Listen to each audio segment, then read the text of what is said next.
Supreme court ने साबिक वजीर आजम राजीव गांधी कत्ल के केस के तमाम 6 कसूरवारों को रिहाई करने का हुक्म आज दिया है। सुप्रीम कोर्ट ने कहा कि अगर गवर्नर कार्रवाई नहीं करते हैं तो हम कार्रवाई कर रहे हैं और केस के कसूरवारों को रिहाई करने का हुक्म दिया है। सुप्रीम कोर्ट ने कहा कि साबिक वजीर आजम राजीव गांधी के कत्ल के एक और मुजरिम पेरारियोन की रिहाई का हुक्म देकर तमाम मुजरिमों पर भी लागू होगा। पेरारियोन को इस साल मई में रिहा किया गया था।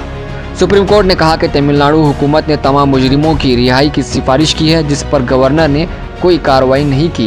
बेंच ने यह भी कहा कि मुजरिमों ने 3 तिहाई से ज़्यादा अरसे में जेल गुजारा, यानी 30 साल से जेल में रहे हैं और जेल में इनका तर्ज अमल तसल्ली बख्श है। राजीव गांधी कत्ल के मुजरिम एस नालिनी ने अगस्त में सुप्रीम कोर्ट से रुजू करते हुए अपनी कब्ल अज वक्त रिहाई का मुतालबा किया था। इन्होंने मद्रास हाई कोर्ट के हुक्म को चैलेंज किया, जिसने इनकी जल्द रिहाई की दरख्वास्त को खारिज कर दिया था और अब सुप्रीम कोर्ट ने तमाम कसूरवारों को रिहाई करने का हुक्म दिया है।